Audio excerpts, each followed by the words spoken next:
जो हमारी स्लाइड थी उसमें हमने ये देखा था कि जॉब इंटरव्यू जो है वो क्यों लाजमी है, क्यों नेसेसरी है, जिसमें हमने ये देखा था कि बहुत सारे लोग अप्लाई करते हैं और आपने बेसिकली इंटरव्यू में आपको उन सब से अलग साबित करना है। फिर हमने ये देखा था कि उसके अंदर बेसिकली इंटरव्यूअर आपकी इंफॉर्मेशन लेना चाहता है, किस चीज के बारे में, आपकी स्किल्स, एबिलिटीज और क्वालिफिकेशन के बारे में, आपकी एटीट्यूड, इंटरेस्ट और मोटिवेशन के बारे में। कि भाई सबसे पहला तो सबसे अहम सवाल ये, क्या वाकई ये जॉब परफॉर्म आपसे हो सकती है कि नहीं। दूसरी चीज, क्या वाकई आप ये जॉब करना चाहते हैं। तीसरी चीज, क्या आपकी पर्सनैलिटी जॉब प्रोफाइल के लिहाज से मैच करती है कि नहीं। और इससे कैंडिडेट्स की कम्युनिकेशन स्किल्स का अंदाजा होता है। कैंडिडेट्स को मालूम होना चाहिए कि एम्प्लॉयर जो है वो क्या चीज देख रहा है। वो बेसिकली आपकी स्किल्स और अचीवमेंट्स को देखता है। वो ये नहीं देखता कि पास्ट में आपने क्या हिस्ट्री थी, आपकी बेसिकली स्किल्स क्या है और आपकी क्या अचीवमेंट्स हैं। और उसके लिए आप सेल्फ प्रमोशन भी आपके लिए लाजमी होता है इंटरव्यू के दौरान। इसमें अपने जो आपके स्ट्रॉन्ग पॉइंट्स हैं उसको आपने लाना है, किसके सामने, अपने एम्प्लॉयर के सामने, इंटरव्यूअर के सामने, ताकि वो आप इस बात को साबित हो सके कि आप ही बेस्ट कैंडिडेट हैं। हमने कहा इसके लिए आप लाजमन आपको जो चीज याद रखनी चाहिए वो ये कि आपके रिज्यूमे से आप इंटरव्यू में जाते हैं, लेकिन रिज्यूमे से आपको जॉब नहीं मिलती, बल्कि आपको ये सब कुछ खुद करना होगा। अब हम आते हैं कि इसके बाद हम ये देखते हैं कि इंटरव्यू में जब हम जाते हैं तो सबसे पहली चीज जो नोटिस होती है वो हमारी फिजिकल अपीयरेंस है या फिजिकल प्रेजेंटेशन है। तो लाजमी बात यह है कि बहुत सारे जो हमारे कैंडिडेट्स हैं वो ये गलती करते हैं कि वो अपनी ग्रूमिंग और अटायर की जानिब बिल्कुल तवज्जो नहीं देते। इस वजह से फर्स्ट इंप्रेशन में ही वो रिजेक्ट हो जाते हैं, यानी इंटरव्यू से पहले ही उनकी रिजेक्शन जो है वो एक तरह से 100% उसमें कंफर्म होती है। तो ये लाजमी है कि जब आप इंटरव्यू के लिए जाएं तो आप जो हैं आपके फिजिकल अपीयरेंस एक लिहाज से प्रेजेंटेबल हो और क्या नाम है, ग्रूम्ड हो।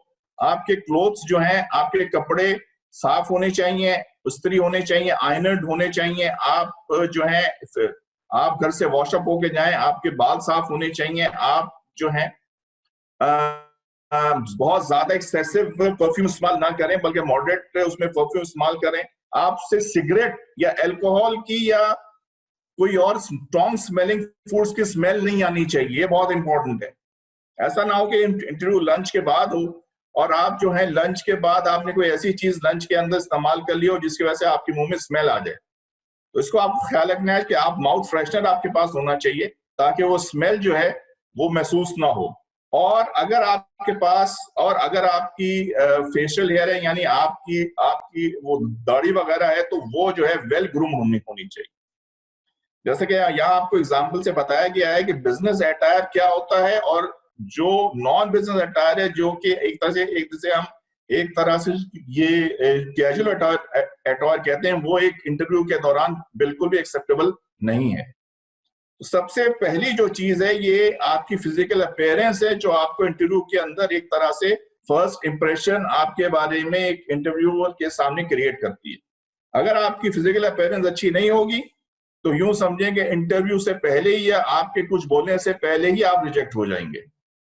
ओके, आगे बढ़ाते हैं बात। इसी के हम एक और मिसाल लेते हैं। आप किसको हायर करना चाहेंगे?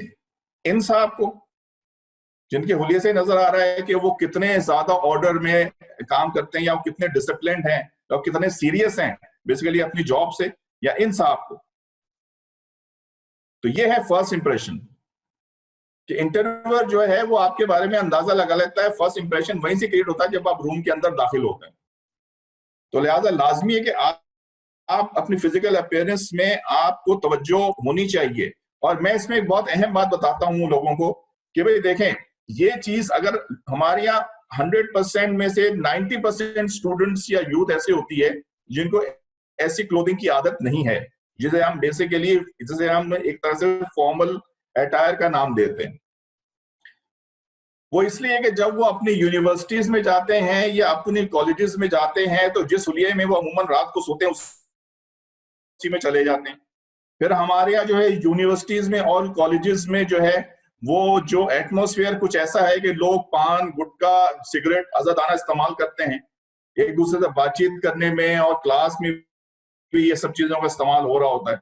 तो मेरी इन सब से मैं उनको एक ही एडवाइस देता हूं कि मेरे भाई, आप लोग अगर अपनी इस आदत को कॉलेज या यूनिवर्सिटी से ही खत्म कर दें और कॉलेज या यूनिवर्सिटी को आप अपना एक तरह से ऑफिस जो है वो उसको आप ऑफिस का इमेज रखें कि वो आपकी कॉलेज नहीं है, वो आपका ऑफिस है, और आप रोजाना 9 to 5 या 9 to 6 जो है आप एक तरह से ऑफिस जा रहे हैं, और लिहाजा जो अटायर आप ऑफिस पहन के जाएंगे वही अटायर आपको कॉलेज ही पहन के जाना चाहिए।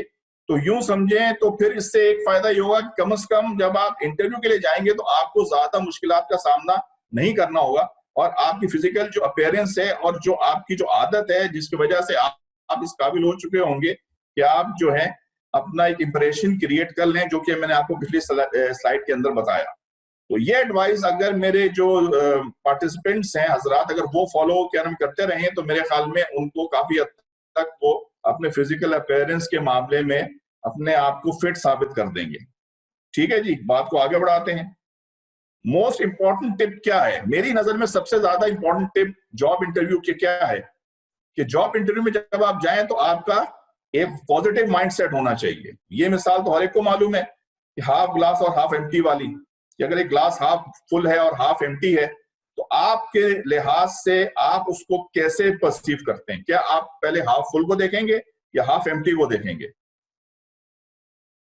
ठीक है ना, आपकी नजर में अगर वो हाफ फुल है तो इसका मतलब है आप क्या ना विनर हैं। तो आपको अपनी अपॉर्चुनिटीज जो आपके पास अवेलेबल है उसको जहन में रखना चाहिए, और अपनी अचीवमेंट्स को जहन में रखना चाहिए, अपनी स्किल्स को जहन में रखते हुए एक पॉजिटिव माइंडसेट होना चाहिए कि हाँ, मैं इस इंटरव्यू में सक्सेसफुल हो जाऊंगा, क्योंकि जो जॉब की रिक्वायरमेंट है मैं उसको फुलफिल बहुत अच्छे तरीके से मैं उसको फुलफिल कर सकता हूँ। तो एक पॉजिटिव माइंडसेट ही आपको एक जॉब इंटरव्यू की सक्सेसफुल की सबसे अहम एक तरह से टिप होती है। ठीक है जी, बात को मजीद आगे बढ़ाते हैं। अब हमारे पास एक छोटी सी वीडियो है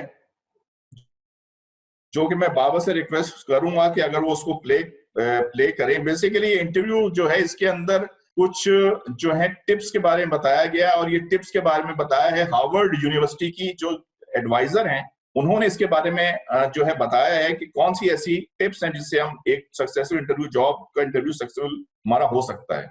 ओवर टू यू मिस्टर बाबा। फैसल साहब, आप मुझे सुन रहे होंगे आई होप। फैसल साहब, हमारे एक पार्टिसिपेंट की तरफ से क्वेश्चन आया है कि अगर कोई इस वक्त दो तरह के एनवायरनमेंट ज़्यादातर चल रहे हैं, और एनवायरनमेट वो ये है कि एक तो जिस तरह आपने बताया प्रॉपर वही कारपोरेट के अंदर जो है एनवायरनमेंट चल रहा होता है, तो उसका वो चली होती है बेसिकली, यानी कि वो ऑर्गेनाइजेशन जो आजकल कैजुअल ड्रेस को या उनका फॉर्मल काम से हटके है, थोड़ा सा फॉर्मल चीज़ों से नहीं होता, यानी कि फॉर्मल को वो इम्पोर्टेंस नहीं देते, और दूसरी साइड है जो बिल्कुल कारपोरेट कल्चर है, प्रोफेशनल तरीके से वो कैजुअल ड्रेसों को बहुत इम्पोर्टेंस देते। इनमें हम डिफरेंस किस तरह से करेंगे? नहीं, पहली बात तो ये है कि जब भी आप इस इंटरव्यू में जाते हैं तो हम आगे जाके कुछ टिप्स देखेंगे मजीद। ये जो आपका जो सवाल है कि क्या वो एंटरप्रेन्योर है या वो एक लार्ज ऑर्गेनाइजेशन है, उसके अंदर जो सबसे बड़ी बात ये है कि जब भी आप किसी जॉब इंटरव्यू में जाते हैं तो ये आप पहले रिसर्च करके जाते हैं कि वो जहां आप इंटरव्यू करने के लिए जा रहे हैं वो किस तरह की कंपनी ऑर्गेनाइजेशन है, लिहाजा उसके लिहाज से आपको ड्रेस कोड करना चाहिए। मेरा मतलब ये हरगिज नहीं है कि आप एक तरह से फॉर्मल अटायर या नेक टाई या कोट या सूटिंग हर जगह आप इस पहन के जाएं। तो उस स्लाइड जो बताने का मकसद ये था कि आप जहां पे इंटरव्यू के लिए जाएं, आपका फिजिकल अपीयरेंस जो है वो एक तरह से प्रेजेंटेबल होना चाहिए, जो कि उस ऑर्गेनाइजेशन की ड्रेस कोड या ड्रेस जो वहाँ पे कल्चर है उसके लिहाज से मैच करना चाहिए। लेकिन एक बात जो कि सब में एक चीज है कि आपके कपड़े साफ होने चाहिए। एक चीज तो आप अग्री होगी ना कि कपड़े साफ होने चाहिए, आपको वॉशअप होके जाना चाहिए। सारी बात है, अगर आप एक एंटरप्रेन्योर या एक स्मॉल साइज बिजनेस इंटरव्यू लिए जा रहे हैं तो मेरा नहीं ख्याल कि आप वहां पर गंदे कपड़े पहनकर और उसके लिए में जाना चाहेंगे जिसमें आप ऑलरेडी घर में रहते हैं। तो लिहाजा जो है आप जहां पे इंटरव्यू लिए जाएं तो वहां पे आप पहले रिसर्च करके जाएं कि वहां का ड्रेस कोड क्या है। ये हम आगे जाके इंशाल्लाह जब हम टिप्स के अंदर आएंगे मजीद उसमें गहराई में जाएंगे तो वहां भी इस चीज को हम देखेंगे कि कैसे हम इसको देखते हैं। लेकिन what ever the case may be, you must be well groomed. आप लगना चाहिए कि आप इंटरव्यू के लिए आए हैं, और चाहे वो एंटरप्रेन्योर हो, चाहे एक लार्ज ऑर्गेनाइजेशन हो। हाँ, उसकी जो ड्रेस की जो स्पेसिफिकेशन है वो उस ऑर्गेनाइजेशन के लिहाज से चेंज हो सकती है, बट जो जनरल टिप है वो तो यही है कि साफ सुथरे कपड़े होने चाहिए, और आपको वॉशअप होके न जाना चाहिए, और आपके मुंह से स्मेल नहीं आनी चाहिए। ये तरह से एक जनरल रूल है जो कि आपको हर जगह आपने फॉलो करना है। आई होप ये क्वेश्चन आंसर हो गया होगा। जी thank you.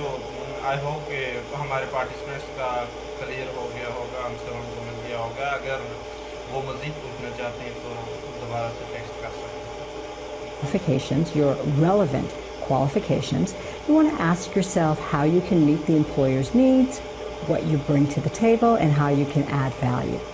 Then you also want to make sure that you research the position. You want to have a clear understanding of what an XYZ does.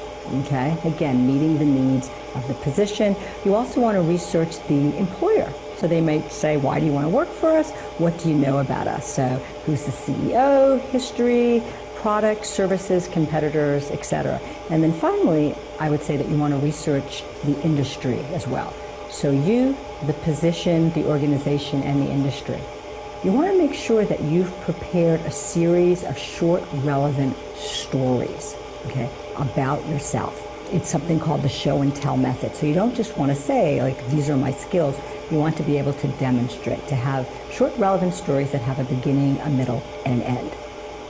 I would recommend that you practice. At the very least, lock yourself in a room with a mirror and practice responses to commonly asked questions. You don't want to script it. You're not an actress. You want it to be conversational, but you want to hear yourself say these responses out loud. And if possible, I would recommend that you set up a mock interview with a professional career counselor.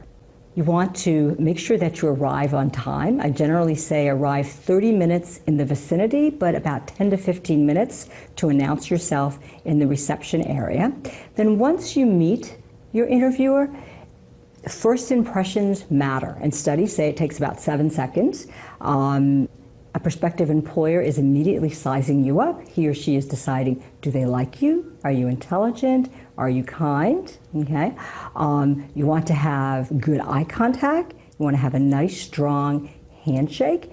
And you basically want to be positive, confident, and upbeat. So watch your energy level. You want to be authentic and genuine, but most people need to turn up the volume slightly. There are basically 3 types of interviews. Some common interviews are now behavioral interviews. They begin with questions like, tell me about a time when. Tell me about a time when you were in a team and things went really well or things didn't go so well. You might have a technical interview. This might be perhaps you're going for a software engineering position. You might walk into the interview and they say, don't sit down, and they direct you to a whiteboard, give you a marker, and they want you to solve some algorithms. Perhaps you will have a case interview if you're interviewing with consulting firms, so you want to be well prepared for those in terms of practicing case questions. Telephone and Skype interviews are becoming more and more common, particularly for initial interviews. With a telephone interview, if you can get a landline, that's best. If not, make sure everything is charged up. You also want to make sure that you're in a quiet environment and that no one is going to disturb you. So the advantage is you don't have to worry about what you're wearing or what you look like, and you can have lots of notes, but you want to be organized. You want to make sure that you pace yourself, the tone, your articulation, that the energy comes forth within the telephone call. With a Skype interview, again, you want to test your equipment, make sure everything is working properly. You need to think about what you're wearing because you're going to be on camera. Have something colorful. Watch the whites, the blacks, the patterns, etc. Watch the lighting in terms of like fluorescent lighting with a Skype interview. And even though it might be your natural inclination to look at the screen, it's important to look at the camera. That's how you'll be making eye contact. And then finally, with a Skype interview, I would watch your background. Be very much aware of your background. So at the end of the interview, I would recommend that you establish next steps. Some employers will tell you what the next steps are, but if they don't, it's perfectly fine to ask, what are the next steps? I would also recommend that you have a closing statement at the end of the interview to let the interviewer know that you're very interested in the position and why you would be a great fit and match. Then in terms of once the interview is over, of course you want to send some type of thank you. It's probably going to be an email, but depending upon your audience, could be a short thank you note. In your thank you, you want to make sure, of course, that you thank the interviewer for their time, but also it's an opportunity to reiterate your interest and your qualifications. And I recommend that you send the thank you within 24 to 48 hours.